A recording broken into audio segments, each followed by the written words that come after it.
everybody. Welcome to this episode of Clinical Conversations.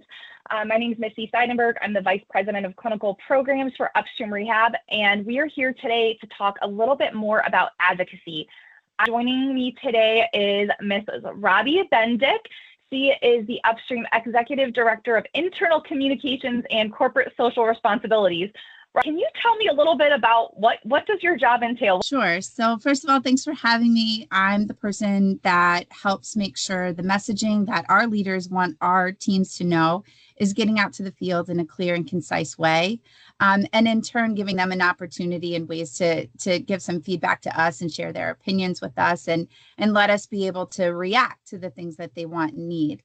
The last part of that, the corporate social responsibility, is the philanthropic work that our company does. That's Pillars with Purpose. It's service outside of our walls. And it's a lot of grassroots efforts to get things really moving and shaking in the communities that we work in. So advocacy is definitely a part of what we do as physical therapists, but it's something that we get really introduced to in school and a little push of, maybe attend a meeting, things like that. Could you maybe speak a little bit to your background in this realm when we talk about advocacy? Sure. So I've been here at Upstream now almost 6 years. And prior to that, my entire career was spent in politics and policy. So the first 10 plus years of my career, I lived and worked in Washington, D.C. I was on the Hill. I worked in leadership offices. I worked in rank and file congressional offices.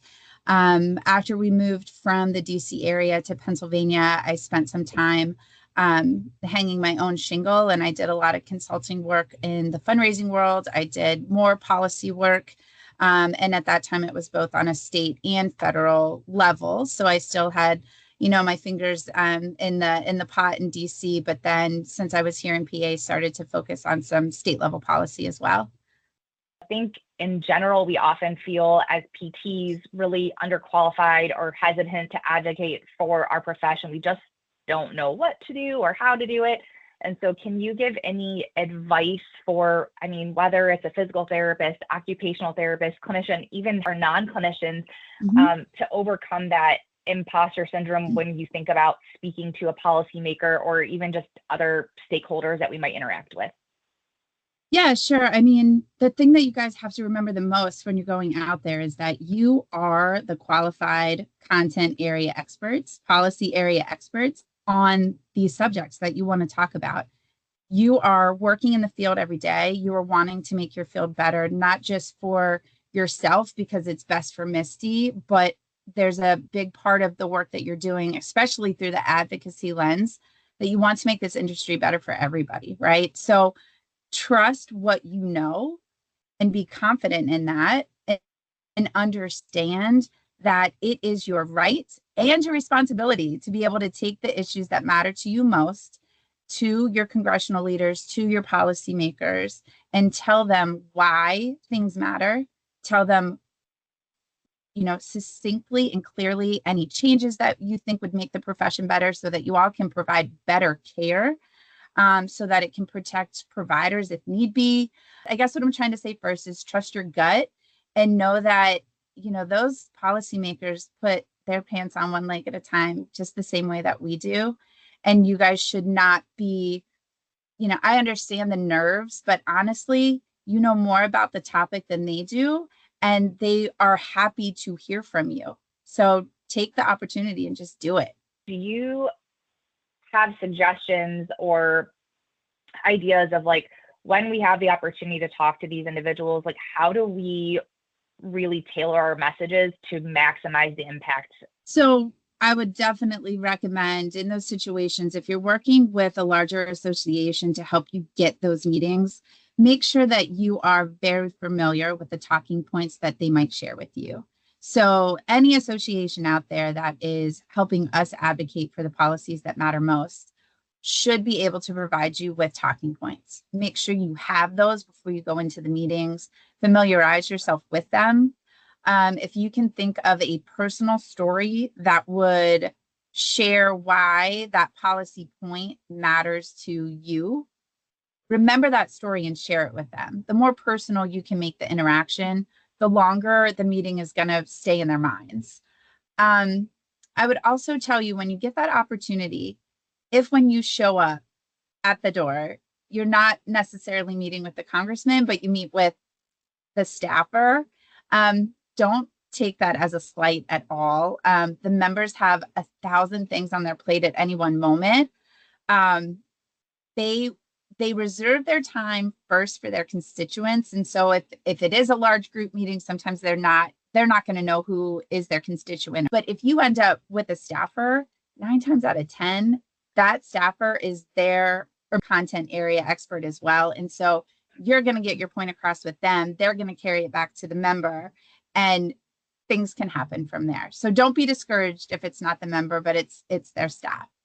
I would also make sure that you have a leave behind memo to when you walk away, that member of Congress or state legislator is going to remember the bigger points that you wanted to drive home when you were meeting with them.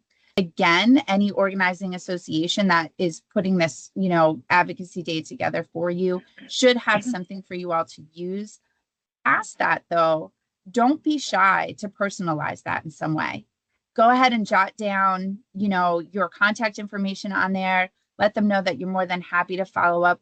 If they have further questions, you're more than happy to answer those for them. Let them know, a great website where they might be able to get further information. And again, as much as you can personalize it, do that, because like I said, they have so many meetings in any given day. What have you seen that works well and doesn't? The best thing is, don't go in there expecting them to solve your problems for you. Lead with an attitude of, these are some of the solutions that I think could help not just me individually, personally, but could help the industry so that we're able to help the community at large. Go in there with your own set of solutions to talk through, and not necessarily sit there and say, woe is me, and what are you going to do about it, Congressman so-and-so, right? The more that you can show that you want to help solve the problem, the better chance you have to sit at the table when they are trying to solve the problem, right? Because you're already coming to them with some possible ideas and solutions. So I would say definitely take that mindset into it. I think you definitely have to go in and lead with solutions as well. Confidence and being solution oriented. That speaks to my soul. I love it. So not everybody has the opportunity to be in a face-to-face conversation. And so one of the most simple ways that I know that we have through the APTA Action Center. And so whenever there is a large bill coming up that we may want to support, it's very lovely. They draft an email that's titled with, here is the bill, here's this description of what that is. And then when you put in your name and information, it automatically sends to your representative of where you live, which is great. What do you think people are looking for when and I realize a staffer may be receiving those. So how do we really connect the point home to make that effective? I think as much as you can take the industry talk out of the language when you're putting it into to the section that allows you to personalize, the more human you can make that, the easier there will be a connection for that letter to be, when it's read by a staffer, and then maybe they share it with the member, the legislator, or policymaker. That's important. I would, if the opportunity is to personalize, go ahead and do that. Stick to your facts when you have the opportunity to try to bring it home. You commented that the same letter is going to the legislator, policymaker over and over. They do keep a tally of how many of their constituents are sending that letter. They do watch and understand that, holy moly, we just got an influx of hundreds of letters on this topic from our district. I need to know what's going on. So maybe that form letter in its, purest sense isn't the thing that gets noticed, but the fact that there's many of them coming in all of a sudden, that will get noticed. And that may cause, the member or the staff member to reach out directly to any one of those letter writers or to the larger association, that's putting this stuff together to say, hey, what's going on here? So all of these bills, they have committees that work on them and really get into the nitty gritty. Sometimes things are elevated to that level where they're going to start reaching out to understand, wait a second, why is this industry all of a sudden now coming to us with, these letters and telling us why either something needs to stay as it is, vote nay on the bill, whatever the ask is. They do pay attention to them in the sense they notice the volume. They will weed them out if it is in fact not their constituent. But I would tell you, don't ever expect from those form letters for you all to get like a personalized response. And don't take that any sort of way. It's just they'd rather be genuine in how they get back to you. And so sometimes it might be through the work of the association or advocacy group that you're working with. Can you share maybe an example of a time where maybe an advocacy effort that started really small, like it was just one meeting or one letter, but that turned into making a significant impact on policy or maybe perception of policy? I have experiences when I was on the Hill, we would work to what was called whip a vote. And it would take the effort of the entire, Congress to either have a vote pass or fail, or have a bill pass or fail. And through that process, not everybody always agrees. And so you have to work to get enough people on your side. The betterment of society happens as a result of people taking it to their congressman to have their voices heard, to let them know that change is good, the things that they can see that can help the larger population. Those changes can happen and are made. I know that it sounds very idyllic, right? It does. Like, I have lived it, I have breathed it, I have seen it happen. I know sometimes our side doesn't always win. I get that. But there's never a reason why you shouldn't be out there trying. There's never a reason why you shouldn't fully take on that responsibility to be part of that process. Again, it goes back to the fact that you guys have the heart, the passion, the purpose behind doing the work that you do. And so take all of that to the folks that can make a positive impact on the industry at large. Are there other opportunities that people can take to help move the needle, like on a particular bill or something that they want to advocate for? And how do they go about doing that? I would tell you to get involved on any level possible. And you don't have to wait for that one Hill Day to come around each year. If the advocacy work streams through, different organized professional organizations, make yourself known to them. Let them know that you care about what they're talking about. You care about the methods in which they are teaching you all and educating you all to be able to do this work with them. Don't be shy to get involved in grassroots movements on an issue. I'm sure, there's probably a lot of professional boards out there that people will post to and talk about, all the different issues that come along. Don't be afraid to put your 2 cents into the conversation, because sometimes, if it's a dissenting opinion, if you will, sometimes it's those disruptors that makes all the best things happen. Don't be afraid to be that disruptor. I think that's when some of the best work has come out of our policymakers. One of the other things that I would encourage anybody who wants to be part of this work to do is to know and understand the working committee around the bill. So each bill is going to have a sponsor, and it's going to be made up of a list of co-sponsors. Know those co-sponsors, know who they are, know who your friendlies are, know who your adversaries are, right? Because you're going to want to tailor the message that you're saying to them to fit their narrative a little bit, right? So make sure you know that. And then beyond that, get very familiar with the committee personnel that has jurisdiction over the bill that is being worked on. What I mean by that is, on the Hill, there's both state house and federal, there are committees that do the specific work around bills that govern PT care, healthcare, all that kind of thing. Find them and know their committee members. watch what those committee members are doing so that when you have the opportunity to meet with them or you want to reach out to them personally, if you are their constituent, that's really the best way that they're going to listen to you.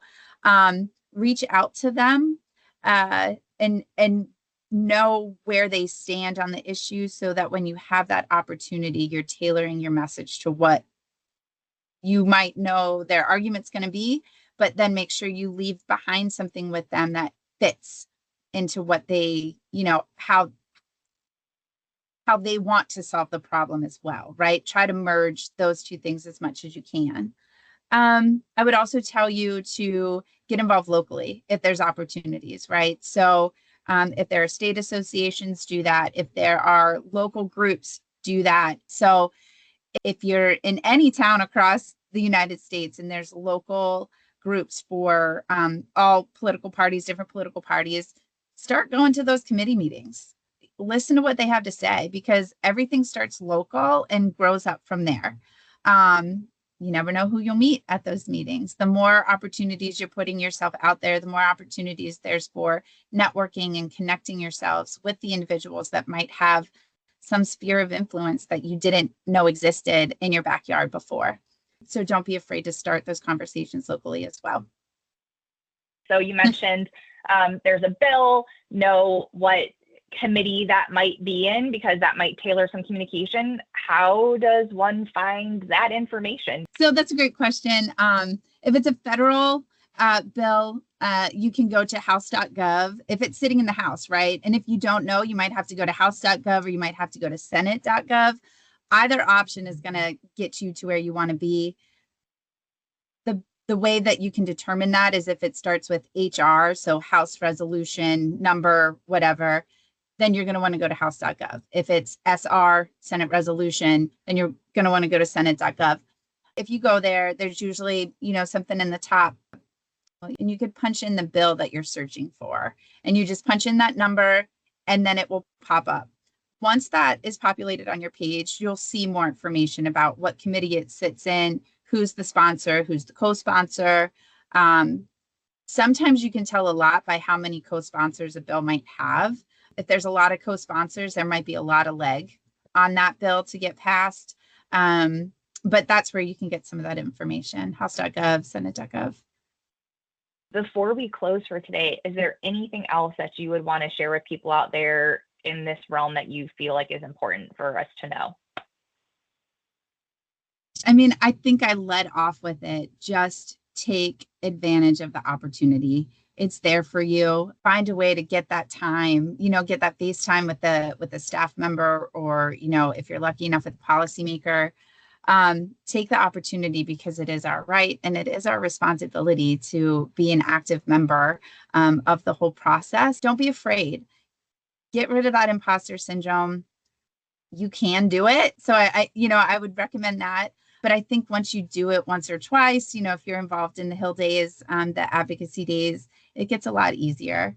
You start to familiarize yourself with where you're going, what you're doing, all that kind of stuff. I just want to say thank you so much for taking your time to share this information. I think that this message is incredibly powerful and is going to be so valuable to all of our physical therapists across the country, and really just helping them gain some confidence and be able to, move the needle on these topics. So thank you for joining me.